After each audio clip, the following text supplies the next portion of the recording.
বন্ধুরা, একটা বড় বিমানের ওজন 3 থেকে 3.5 লক্ষ কেজি পর্যন্ত হয়, যেটা প্রায় 35টা বাসের সমান। আর এই এতটা ওজন নিয়ে বিমানটি আকাশপথে প্রায় 800 থেকে 1000 কিলোমিটার প্রতি ঘন্টার গতিবেগে চলতে পারে। অথবা একটা যুদ্ধ বিমান 12-13 হাজার কেজি ওজন নিয়ে 3 থেকে 3500 কিলোমিটার প্রতি ঘন্টার গতিবেগে চলতে পারে। ভেবে দেখুন একবার, এই গতিটা সব থেকে দ্রুতগামী বাইক নিনজা H2R এর প্রায় 9 গুণ বেশি। এই প্লেন এতটা ওজন নিয়ে এতটা গতিতে যাওয়ার শক্তিটা পায় যেখান থেকে, সেটা হলো জেট ইঞ্জিন। এই জেট ইঞ্জিন প্রায় সমস্ত রকমের এরোপ্লেন, হেলিকপ্টার, কিছু কিছু ক্রুজার মিসাইল, এমনকি স্পিড রেকর্ড করার জন্য মাটিতে চলা কিছু যানবাহনে ওই জেট ইঞ্জিন ব্যবহার করা হয়। তাই বন্ধুরা, আজকে আমরা এই ভিডিওতে এই শক্তিশালী জেট ইঞ্জিনটা ঠিক কিভাবে কাজ করে সেই ব্যাপারে একদম সহজভাবে জানার চেষ্টা করব। তাই ভিডিওটি সম্পূর্ণ অবশ্যই দেখুন। বন্ধুরা, এই জেট ইঞ্জিন কিভাবে কাজ করে সেটা বোঝার আগে আপনাকে এটা বুঝতে হবে যে এই জেট ইঞ্জিনের জেট শব্দটার অর্থটা কি। এই জেট শব্দটার আসল মানে হলো কোনো জিনিসকে প্রবল জোরে নিক্ষেপ করা। সেটা কোনো তরল পদার্থ হতে পারে, যেমন জল, তেল ইত্যাদি, অথবা বাতাস বা কোনো গ্যাস হতে পারে, আবার আগুনও হতে পারে। এগুলোকে কোনো মেশিনের দ্বারায় বা কোনো প্রকারে কোনো সরু মুখ দিয়ে যখন প্রবল জোরে নিক্ষেপ করা হবে, মানে বাইরে বার করা হবে, তখন তাকে বলা হবে জেট। আর এইভাবে কোনো তরল পদার্থকে, বাতাসকে বা আগুনকে কোনো সরু মুখ দিয়ে প্রচণ্ড শক্তি দিয়ে প্রবল গতিতে নিক্ষেপ করলে ঠিক তার বিপরীতেও সমান পরিমাণ শক্তি তৈরি হয়, যেটাকে জেট থ্রাস্ট বলা হয়। যেমন ধরুন, এই পাইপটা দিয়ে যদি এইদিকে সজোরে জল বার হয়, তাহলে পাইপটা নিজে সেই জলের বিপরীতে মানে উল্টো দিকে ছুটতে চাইবে। জলটা ঠিক যত জোরে বার করা হবে, পাইপটা ঠিক তার উল্টো দিকে তত জোরেই ছুটতে চাইবে। তাই এখানে ওই পাইপ দিয়ে জলটা সজোরে বার হওয়াটা হয়ে গেল জেট, আর এই পাইপটা জলের উল্টো দিকে ছুটতে চাওয়ার শক্তিটা হয়ে গেল জেট থ্রাস্ট। এখানে নিউটনের তৃতীয় সূত্র কাজ করছে। যেমনটা নিউটনের তৃতীয় সূত্রতে বলা হয়েছে যে প্রত্যেক ক্রিয়া বলের বিপরীত দিকে সমান পরিমাণ প্রতিক্রিয়া বল তৈরি হয়। মানে এই পাইপ থেকে জলটা বার হওয়াটা, মানে যেটাকে আমি জেট বললাম, সেটা হয়ে গেল ক্রিয়া বল, আর তার বিপরীত দিকে পাইপটা ছুটতে যাওয়াটা, যেটাকে আমি জেট থ্রাস্ট বললাম, সেটা হয়ে গেল প্রতিক্রিয়া বল। তাই নিউটন বলেছেন যে এই শক্তি দুটো সমান হবে, মানে যত জোরে জলটা বার হবে, পাইপটাও ঠিক তত জোরেই পিছনের দিকে ছুটতে চাইবে। ঠিক এই পদ্ধতিটা জলের বদলে বাতাস দিলেও সেম ঘটনা ঘটবে। মানে কোনো মেশিন যদি এরকম জলের বদলে সজোরে বাতাস নিক্ষেপ করে, সেখানেও এরকম জেট এবং তার বিপরীতে জেট থ্রাস্ট তৈরি হবে। আর এই এরোপ্লেনে লাগানো জেট ইঞ্জিন ঠিক এই কাজটাই করে। এই জেট ইঞ্জিন সামনে থেকে প্রচুর পরিমাণে বাতাস নিয়ে পিছন দিকে সজোরে ছুড়ে দেয়, যার ফলে পিছন দিকে বাতাস ছোড়াটা জেট তৈরি হয়, আর তার বিপরীতে জেট থ্রাস্ট তৈরি হয়। আর সেই থ্রাস্টটাকে ব্যবহার করে এরোপ্লেন বাতাসের সামনের দিকে এগোতে পারে। এটার একটা সহজ উদাহরণ দিলে, আপনি যদি একটা বেলুনের মধ্যে হাওয়া ভরে মুখ না বেঁধে ছেড়ে দেন, তাহলে দেখবেন বেলুনটা হাওয়া বার করতে করতে সামনের দিকে ছুটে যাবে। ঠিক এই বেলুনের মতো এরোপ্লেনের জেট ইঞ্জিনেও ঠিক এই ঘটনাটাই ঘটে। আশা করি বুঝতে পেরেছেন এবার যে জেট কি এবং জেট থ্রাস্টটা কি। তাই এবারে দেখা যাক প্লেন বা হেলিকপ্টারের ইঞ্জিনের ভিতরে এই কাজটা কিভাবে করে। Commercial plane, helicopter, fighter plane ইত্যাদি মিলিয়ে প্রধানত 6 প্রকারের জেট ইঞ্জিন ব্যবহার করা হয়, যেগুলি হলো যথাক্রমে টার্বোজেট, টার্বোপ্রোপ, টার্বোফ্যান, টার্বোসাফট, র্যামজেট এবং স্ক্র্যামজেট। এখানে এই র্যামজেট এবং স্ক্র্যামজেটের ভিতরে কোনো মুভিং পার্টস, মানে কোনো চলমান যন্ত্র থাকে না, আর এগুলো সরাসরি নিজে নিজে চলতে পারে না। এগুলোকে চালনা করার জন্য অন্য জেট ইঞ্জিন বা রকেট ফিউলের সাহায্য নিতে হয়। তাই এই ভিডিওতে আমি এদের কথা বলবো না, এদের নিয়ে আমি একটা অন্য ভিডিও বানানোর চেষ্টা করবো। এগুলো বাদ দিয়ে বাকি যেগুলো রয়েছে, টার্বোপ্রোপ, টার্বোফ্যান, টার্বোসাফট, এগুলো আলাদা আলাদা টাইপের জেট ইঞ্জিন, কিন্তু এদের মধ্যে একটা কমন ওয়ার্ড পাবেন, সেটা হলো টার্বো, মানে যার পুরো অর্থ হলো টারবাইন। আসলে এখানে টার্বোপ্রোপের প্রোপ বাদ দিলে, টার্বোফ্যানের ফ্যান বাদ দিলে যেটা হয়, সেটা হলো গ্যাস টারবাইন ইঞ্জিন। আপনাদের এগুলো শুনে এখন মাথা গুলিয়ে যেতে পারে যে প্রথমে বললাম জেট ইঞ্জিন, তার উপরে এতগুলোর নাম বললাম, তার উপরে এখন বলছি গ্যাস টারবাইন ইঞ্জিন, মানে কখনকার কি বলা হচ্ছে বোঝা কঠিন হয়ে যায়। তাই একটু ক্লিয়ার করে বলি। দেখুন, এরোপ্লেনে কোনো ইঞ্জিন লাগালে সেখানে সেই ইঞ্জিনের কি করতে হবে, সেখানে এমন দরকার যে এরোপ্লেনটাকে যাতে সামনের দিকে ঠেলে নিয়ে যেতে পারে। আর যদি হেলিকপ্টারে কোনো ইঞ্জিন লাগানো হয়, সেখানে কি করতে হবে, সেখানে ইঞ্জিনের কাজ হবে এরোপ্লেনের মতো হেলিকপ্টারটাকে সামনের দিকে ঠেলে নিয়ে যাওয়া নয়, হেলিকপ্টারের পাখাটাকে জোরে ঘোরানো। তাই এই এরোপ্লেন এবং হেলিকপ্টারে একই ইঞ্জিনই ব্যবহার করা হয়, মানে একই পদ্ধতিতেই কাজ করে, কিন্তু একই ইঞ্জিনকে দু জায়গায় গিয়ে যেহেতু আলাদা আলাদা কাজ করতে হচ্ছে, তাই তাদের ডিজাইনের একটু পার্থক্য করতে হয়। আর এই ডিজাইনের পার্থক্যের জন্যই এর নামটা বদলে যায়, যেমন টার্বোফ্যান, টার্বোসাফট, টার্বোপ্রোপ ইত্যাদি। আর এই সব ইঞ্জিনগুলোই যেহেতু জেট এবং জেট থ্রাস্ট তৈরি করে, তাই সব ইঞ্জিনগুলোকে একত্রিতভাবে জেট ইঞ্জিন বলা হয়। তাই এখানে হয়তো আপনি একটা জিনিস লক্ষ্য করেছেন যে এই র্যামজেট এবং স্ক্র্যামজেটকে জেট ইঞ্জিন তো বলা হয়, কিন্তু এটাকে গ্যাস টারবাইন ইঞ্জিন বলা হয় না, কারণ এই ইঞ্জিনগুলোর ভিতরে কোনো টারবাইন মানে কোনো ঘোড়ার মতো ব্লেড নেই।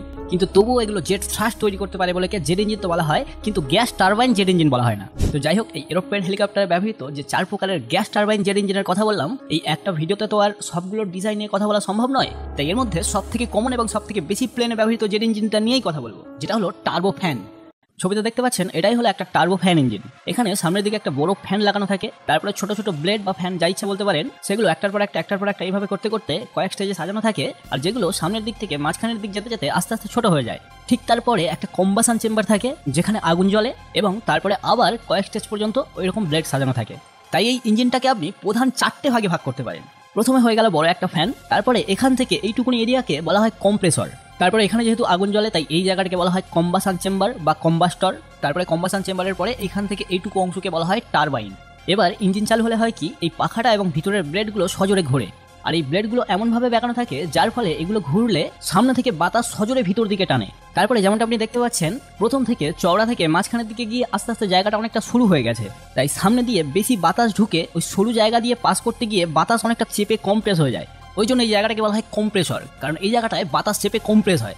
তারপরে কমপ্রেস হয়ে যাওয়ার ঠিক পরে থাকে কম্বাসন চেম্বার। আর ইঞ্জিন চলাকালীন এই কম্বাসন চেম্বারে প্রতিনিয়ত ফিউল স্প্রে হতে থাকে এবং আগুন জ্বলতে থাকে। তাই এই কম্বাসন চেম্বার পর্যন্ত এসে ওই বাতাসগুলো আগুনের সংস্পর্শে এসে প্রচন্ড গরম হয়ে যায়। আর গরম হয়ে যাওয়ার ফলে ওই বাতাস পিছন দিয়ে দ্রুত ছুটে বার হয়ে যায়। আর ওই দ্রুত ছুটে বার হয়ে যাওয়ার সময় কম্বাসন চেম্বারের পরে থাকা ব্লেডগুলো, মানে যে অংশটাকে আমি টারবাইন বলেছিলাম, ওই টারবাইনের ব্লেডগুলোকে দ্রুত ঘুরিয়ে বার হয়। এখন হয়তো অনেকের মনে প্রশ্ন আসবে যে বাতাসকে গরম করে দিলে বাতাস ওই জায়গা থেকে দ্রুত ছুটে বার হয়ে যাবে কেন? দেখুন, এর পিছনে খুব সিম্পল লজিক।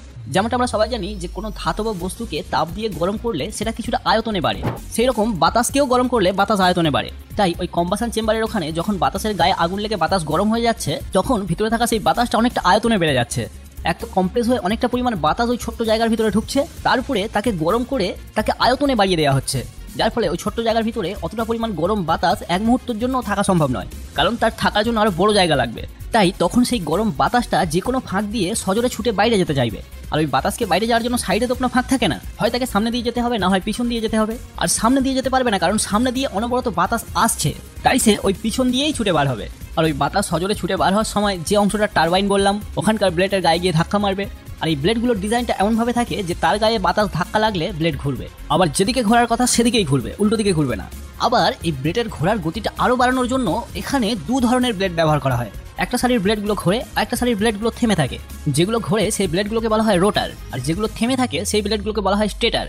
স্টেটার ব্লেডগুলো রোটার ব্লেডের ঠিক উল্টো দিকে বাঁকা থাকে। তাই এখান দিয়ে যদি সজোরে বাতাসটা বাইরের দিকে যেতে চায়, তাহলে শুধু রোটার ব্লেড থাকলে যতটা জোরে ঘুরতো, তার থেকে দেখুন এই স্টেটার ব্লেডগুলোর জন্য ঘোরার গতিটা আরো বেড়ে যাবে, কারণ বাতাসগুলো সজোরে একদম সোজা রাস্তা ধরে বাইরে যাওয়ার চেষ্টা করবে। কিন্তু এই রোটার ব্লেড এবং স্টেটার ব্লেড মিলে তাকে সোজাসুজি বাইরে যেতে দেবে না, তাকে বাঁকিয়ে বাঁকিয়ে পাঠাবে, যার ফলে বাতাসগুলো বাইরে যাওয়ার সময় এই রোটার ব্লেড এবং স্টেটার ব্লেডের উপরে প্রচন্ড পরিমাণে চাপ সৃষ্টি করবে।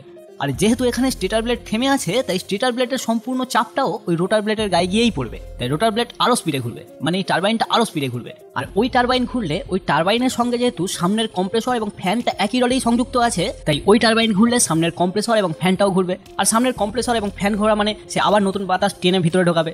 এইভাবে এই সাইকেল চলতে থাকবে। মানে এই ইঞ্জিনের আসল যে শক্তিটা তৈরি হয় সেটা হলো এই টারবাইনে, আর সেই শক্তিতেই সামনের কম্প্রেসর এবং ফ্যানটা ঘুরতে পারে। কিন্তু আপনি হয়তো একটা জিনিস লক্ষ্য করেছেন যে এই সামনের ফ্যান এবং কম্প্রেসর ঘুরলেই তারপরে সামনে থেকে বাতাস টেনে ভিতরে ঢোকাবে, আর বাইরের বাতাস ভিতরে আসলেই তারপরে তার পথে আগুন লাগিয়ে এই টারবাইনটাকে ঘোরানো যাবে। তাই এই পিছনের টারবাইন না ঘুরলে সামনের ওই কম্প্রেসর এবং ফ্যান ঘুরবে না, আবার ওই সামনের কম্প্রেসর না ঘুরলে সামনে থেকে বাতাসও আসবে না, মানে টারবাইনও ঘুরবে না। তাহলে এখানে প্রথমে কে আগে ঘুরবে? তাই এই ইঞ্জিনও চালু করার জন্য বাইক এবং গাড়ির ইঞ্জিনের মতো প্রথমে বাইরে থেকে শক্তি দিয়ে এক দুপাক ঘুরিয়ে দিতে হয়, তারপর সেটা নিজে থেকে চলতে পারে। ওই জন্য এই ইঞ্জিনগুলোকে চালু করার সময় এক দুপাক ঘুরিয়ে দেওয়ার জন্য এরোপ্লেনের পিছনে একটা জেনারেটর লাগানো থাকে, যেটাকে অক্সিলারি পাওয়ার ইউনিট বলা হয়। এবার ইঞ্জিন চালু হয়ে গেলে ইঞ্জিনের ফিউলের মাত্রা বাড়িয়ে কমিয়ে, মানে ইঞ্জিনে আগুন জ্বলার পরিমাণ বাড়িয়ে কমিয়ে ইঞ্জিনের গতি বাড়ানো কমানো যায়। আর এখানে আরো একটা কথা বলি, এই ইঞ্জিনের সামনের ওই বড় ফ্যানটা বাদ দিয়ে, মানে এখান থেকে এইটুকু অংশ স্বয়ং সম্পূর্ণভাবে চলতে পারে। যেমনটা আমি প্রথম দিকে বলেছিলাম যে এই ইঞ্জিনকে গ্যাস টারবাইন ইঞ্জিন বলা হয়, তার কারণটা হলো এইটা। এখান থেকে এইটুকু অংশকে বলা হয় গ্যাস টারবাইন ইঞ্জিন, আর এর সামনে ওই বড় ফ্যানটা লাগিয়ে দিলে হয়ে যায় টার্বো ফ্যান ইঞ্জিন। আবার যদি এই টার্বো ফ্যানের সামনের ওই বড় পাখাটা খুলে দিয়ে মাঝখানের ওই রডটার সাথে হেলিকপ্টারের পাখা জুড়ে দেওয়া হয়, তখন তাকে বলা হবে টার্বো শাফট ইঞ্জিন। এইভাবে ইঞ্জিনগুলোর নামকরণ হয়। মানে মেন এখানে যে ইঞ্জিনটা কাজ করছে তার পার্টিকুলার নাম হলো গ্যাস টারবাইন ইঞ্জিন। আর এই সব ইঞ্জিনগুলোই যেহেতু জেট থ্রাস্টের উপরে কাজ করে, তাই সব ইঞ্জিনগুলোকেই জেট ইঞ্জিনও বলা হয়। তো যাই হোক, যদি আবার এই এরোপ্লেনের টার্বো ফ্যান ইঞ্জিনে আবার ফিরে আসি, এখানে ওই সামনের বড় ফ্যানটার বেশিরভাগ বাতাসটা এই গ্যাস টারবাইনের বাইরে দিয়েই পাস করে দেওয়া হয়। মানে এখানে ওই গ্যাস টারবাইন ইঞ্জিনটা ওই বড় ফ্যানটাকে শুধু ঘোরানোর কাজে আসে। তো বন্ধুরা, আমি যতটা সম্ভব সহজ করে বোঝানোর চেষ্টা করেছি। আপনি বুঝে থাকেন বা না থাকেন একটা কমেন্ট করে অবশ্যই জানান। আর আজকের ভিডিও এই পর্যন্ত, দেখা হচ্ছে পরের ভিডিওতে।